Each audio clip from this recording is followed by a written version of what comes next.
21. It is episode 164, a 133 car pileup in Fort Worth on black ice. This is 39.6 Facebook and YouTube Live Finance Show. The show that teaches high earners like yours to work for you so you don't have to work for your money. We talk general investing, taxes, real estate, syndications, Airbnb, paying for college, paying for childcare, and even the car you drive. Today's episode, we're talking about the car you drive, because this is a financial decision. Yesterday, we had a horrible tragedy here in DFW. It got really cold yesterday evening, or like the other night, into the 20s. We knew the cold was coming in. I actually got up and I left at around 6 o'clock because I was trying to go to Walmart to get some salt. And I asked multiple people for salt and they're like, you must like salt or table salt. It's like, no, salt for the roads. But I guess here in Texas, people don't think of that immediately when it's ice cold outside and you ask for salt. But I grew up in Detroit, so this was a normal thing. We would have salt on our porch and you put salt on your steps and your driveway, etc. And so I was like, I'm going to go over to Walmart at 6 o'clock in the morning, buy supplies. I don't even have an ice scraper or a snow brush anymore. I haven't used one in about 6 years, I don't think, since we lived in Michigan. And I had a snow brush at that time, and it was in my car, but amongst changing cars and cleaning the car, and I don't know where a single one is. So I'm like, well, I'll go to Walmart early in the morning, get everything I need. And then I'm going to come back, put the salt on the driveway, the steps to the porch, sidewalk, and go to work and get there early. Well, it's like 6 o'clock in the morning, and Walmart isn't open 24 hours a day anymore because of COVID. And so it didn't open till 7. So then I'm like going to a CVS, and I go to another CVS because most of them aren't open 24 hours. And they laughed at me. They're like, no, we don't have like road salt here. I also was looking for some de-icing spray, which hard to find. So anyway, they told me go over to Lowe's. So I'm at Lowe's at like 6:30, and I was able to get like 2 of the last 5 bags of salt. And the other 3 bags all had holes in them. So basically they had sold out their entire supply of stock, and I had just barely gotten a couple bags.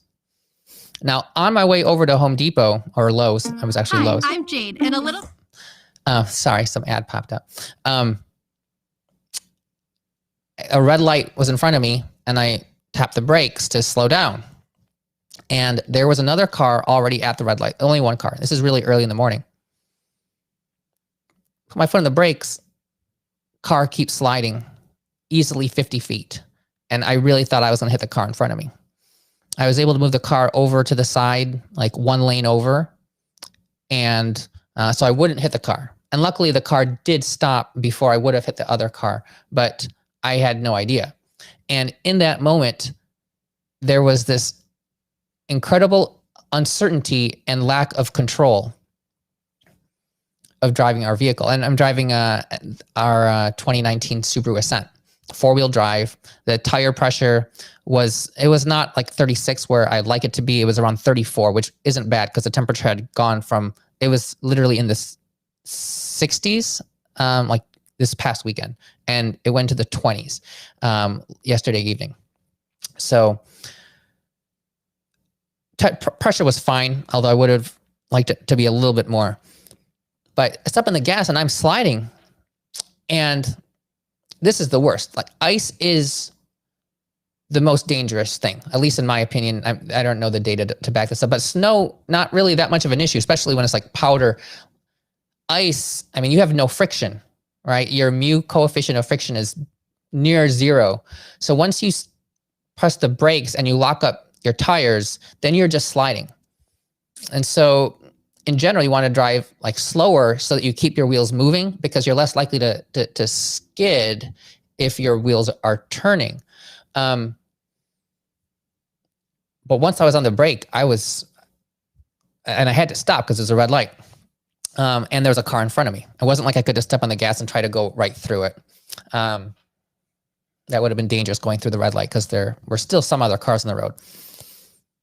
And I thought that was a little bit of a close call. And I actually had also seen one cop car blocking a street at one point. This was just within like 2 miles of my house.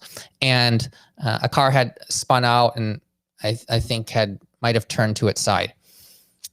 So I knew the roads were kind of a mess, but I had no idea that this was going on the other side of the Metroplex, just 30 minutes away from where I was at. Like at the exact same time. This is like at 6:30 in the morning. And you can see in this picture here, it's a little bit confusing to those who aren't familiar with this setup, but I got used to it here in Texas, and it did scare me the first time. So to explain this, you basically have 4 highways, and the outside highway, I'm gonna have to make this bigger. Okay, try to make it a little bigger. There we go.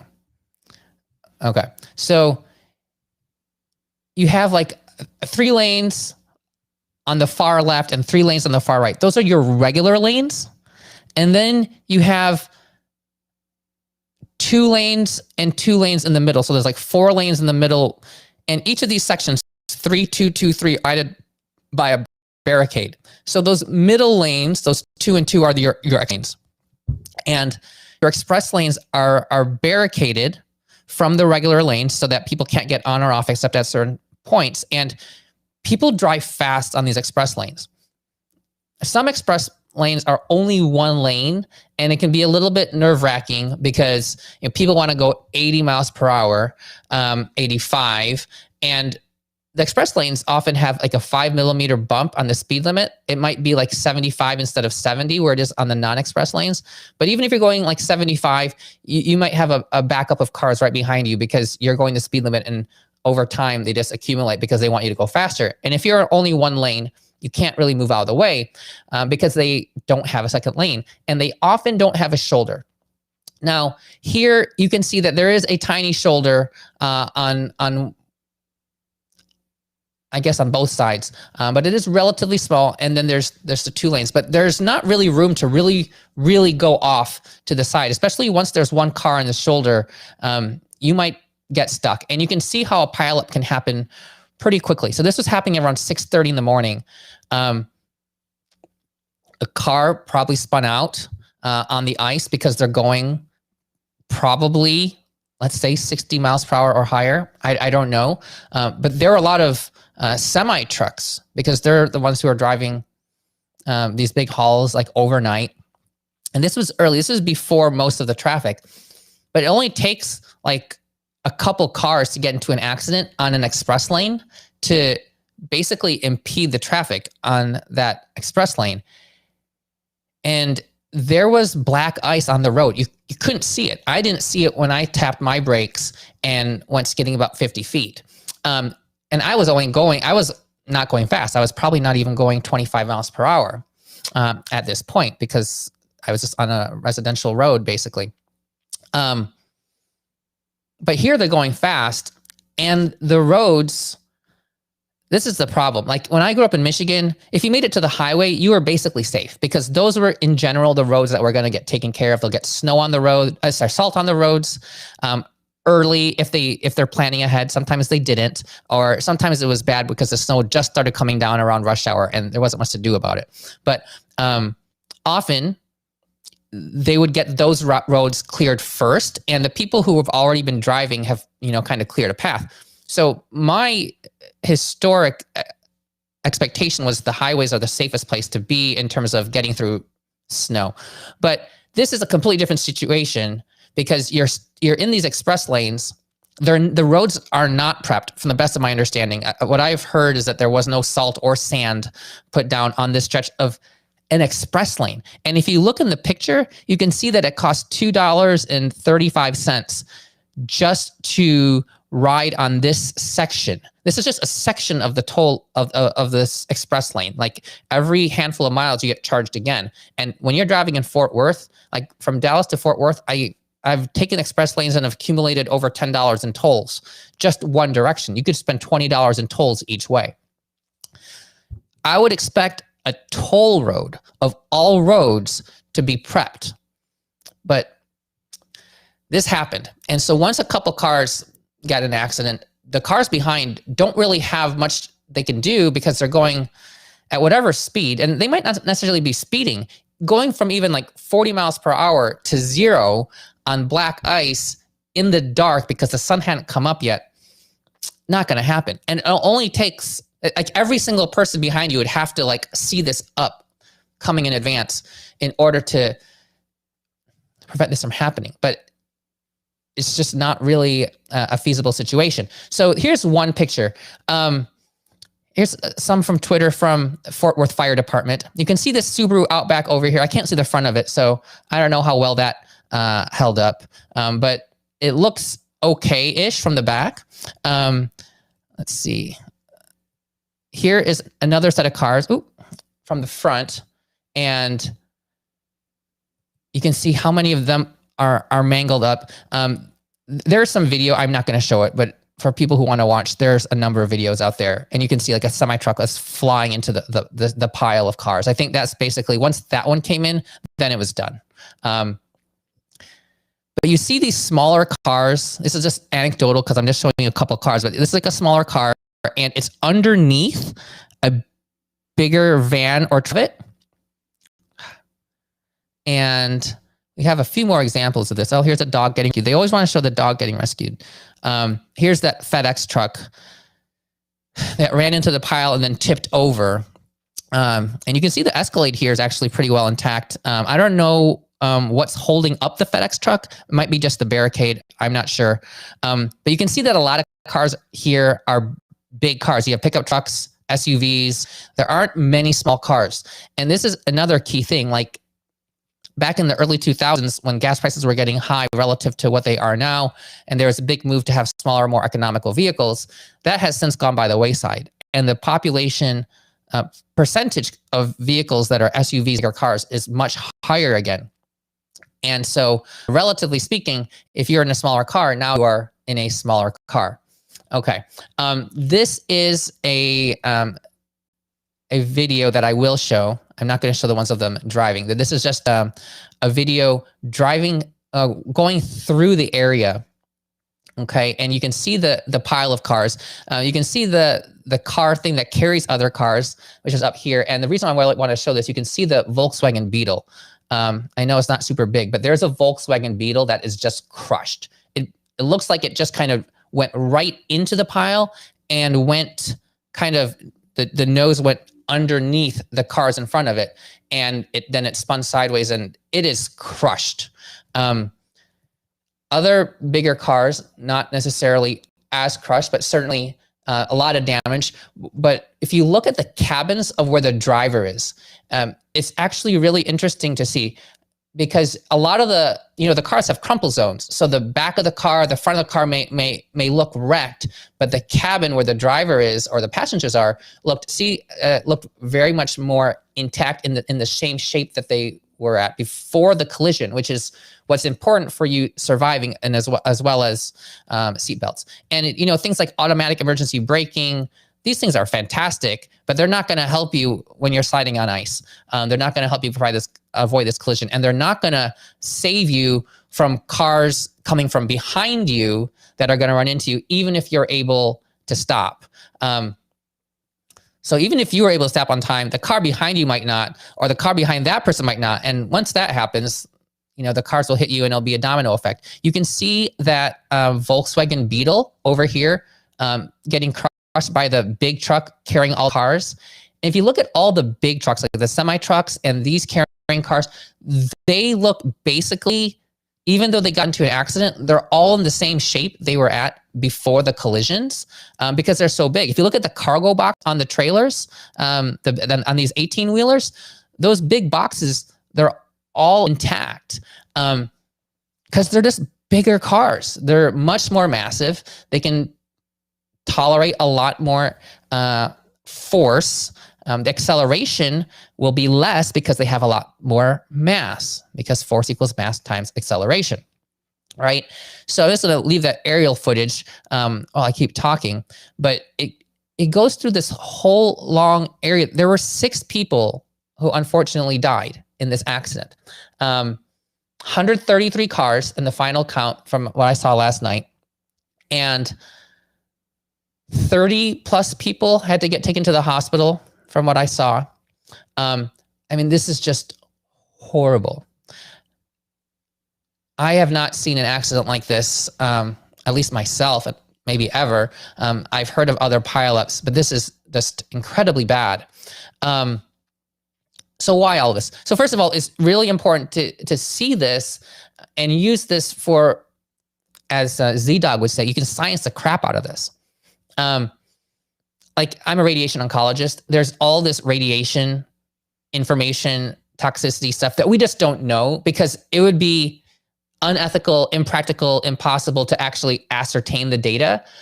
So we have to go back to situations where we had things happen and take the data from that we can. Like people who are survivors of nuclear bombs, right? They had an exposure of radiation all at once in a certain amount, and based on the location they were, we can estimate how much radiation they received and then look at the long-term effects of them, and we can come up with information. There is a whole bunch of science that can be taken from this. How often are you going to have over 100 cars in one pileup? Okay, and you can see all different types of collisions that could have occurred. I mean, there's so many videos out there. I wouldn't be surprised if there's like security camera footage of literally the entire thing, of every car going into the different piles. And you can see how different cars fared in different types of collisions. Now, the safest place to be is on top of this car carrier, like 10 feet off the ground. Those cars are probably still actually sellable, maybe. I don't know how that actually gets documented, if they were in an accident or not, if they were on there and didn't get touched. I guess technically they were in an accident, but if that car wasn't touched, I don't know, because then it would be like a salvaged vehicle. Okay, but anyway, so you look at this data, real life data, because it's over 100 cars, and I wonder what kind of cars those 6 people who died, what they were driving, and what kind of collisions they got into. There was one point where a car coming, I think it was a truck coming down really fast, literally just crushed a car and knocked it up and over the barricade. Just a horrible high-speed collision. But it would be interesting to know the mortality data and the injury data based on the cars that were in the collision and how they had actually collided from the front, from the back. Now, no matter how good a driver you are, and on surveys, the vast majority of people will say they're above average drivers, right? It's interesting how sensitive people are about their driving. You tell somebody they're a bad driver, and no, everybody's like, oh, I'm a good driver. I mean, there's some people who say that they're bad drivers, but they're a very small minority, the people who like grew up in New York City and never drove a car. Then there's everybody else, and everybody thinks they're a good driver, right? Well, not everybody's above average. And unfortunately, no matter how good a driver you are, there are some things out of your control. Now, you didn't have to actually get a car and drive yesterday in the bad weather and the ice. I don't know if people expected ice on the roads to be as bad as it was. Probably people didn't. You don't have to drive fast. You don't need to drive in an express lane. There's a lot of choices you do have. But once you're in a situation where you're in a car pileup or a pending one, and there's nowhere to veer your car off into or off so you can avoid the collision, that you literally can't do anything to avoid it. It's like in The Godfather, I think it was The Godfather, when they're in the toll booth lanes, which is why they have so much security at these toll booths. You have to stay back so far from the car in front of you, and they often have a little barricade. Because once you're in those lanes, if the car in front of you doesn't move up and the car behind you squeezes up to you, you're stuck. You can't move your car anywhere. And that's how in The Godfather, I guess they went and, I don't know if they carjacked the guy, I don't remember, but anyway, they used that as a way to set the car, because they had no way to escape. And when you're in a situation where you can't escape, your only insurance is the vehicle you're in. We talk about insurance, like medical insurance, car insurance, all these other things. Those are dollars you pay to save on other dollars. But the real insurance you need is the insurance that actually protects you from the actual injury. Okay. And that is something you can't pay for. You can pay for a car that is safer. And that's all the other things, equal. That's assuming, how good a driver you are. And no matter what you do to try to prevent situations, there will be situations where you are not in control of the situation. You can be driving completely safely, keeping your eyes on everything, being very defensive as a driver. But there are other people out there. And the same way you can't control other people's thoughts and their feelings, you can't control other people's driving. You have to be able to drive with those people.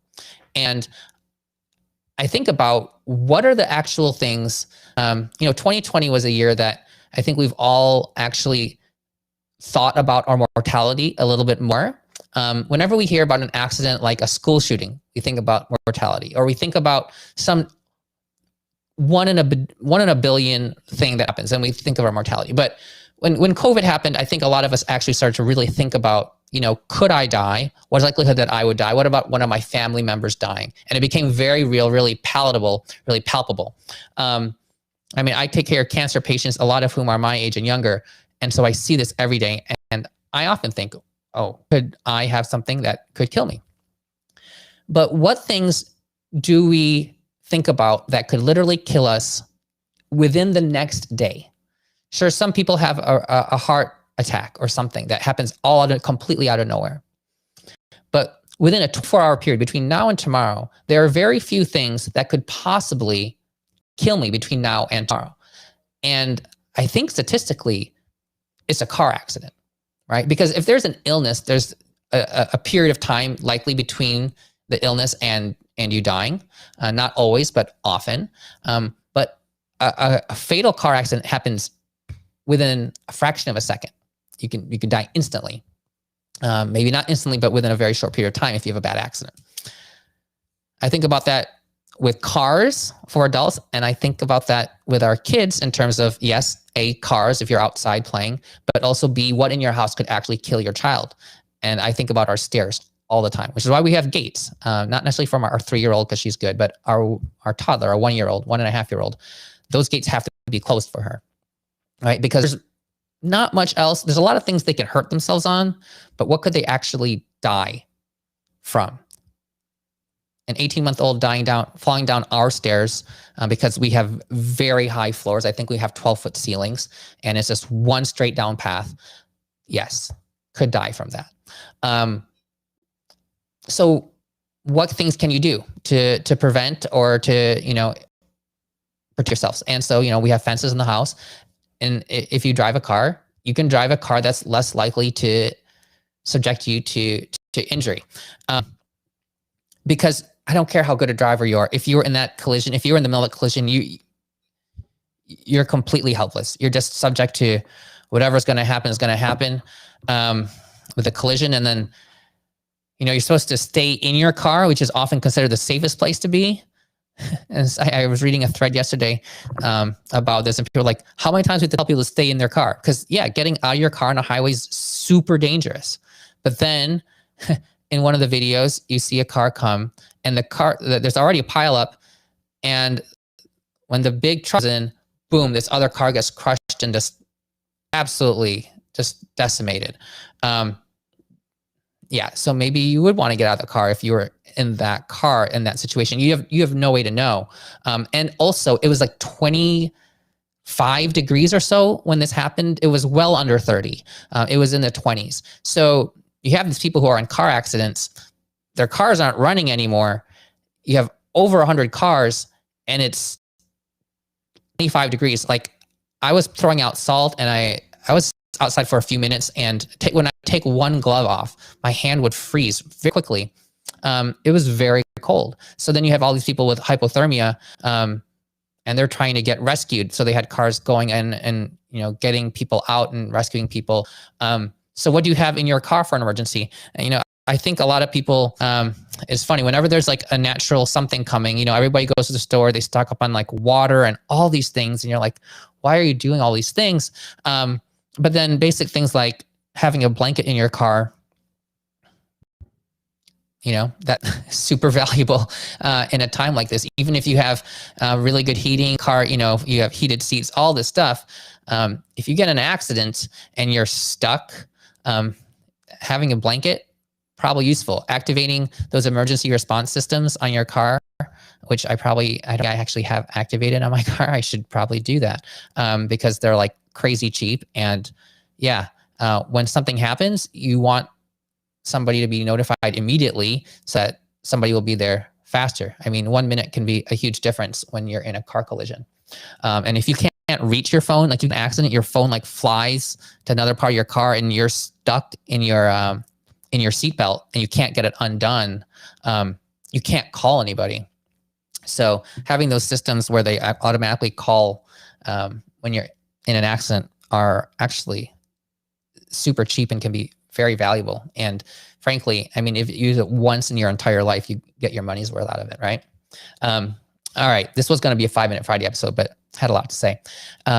So drive a car that's safe. Protect yourself, protect your family members. Don't get on the road when you don't need to. I literally, I asked my wife, do you have to go into work or not yesterday? She said she had to go. I said, you're not driving the car. You're going to get a ride. And I wanted her to take like an Uber XL, get like the biggest SUV you can get into. But luckily then they said she didn't have to go to work because that would have cost us like $40, but it wasn't worth the risk of getting an accident once I knew what the roads were like. Because we can pay $40 every day and one, put that liability on somebody else, and two, get into a little bit safer car because she doesn't have a 4-wheel drive vehicle. At the moment, well, the minivan isn't. I guess we have our old Outback, which still drives. So that is a possibility, but the pressure's probably low. All right, that's it for me. That's your good morning episode. Drive safely, drive a safe car. If you don't need to go to work and it's weather like this, then don't.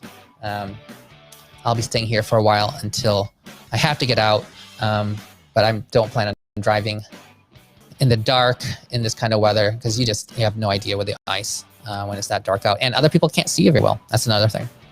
Drive when it's light out if you don't have to drive in the dark. All right, until the next episode, take care of yourselves.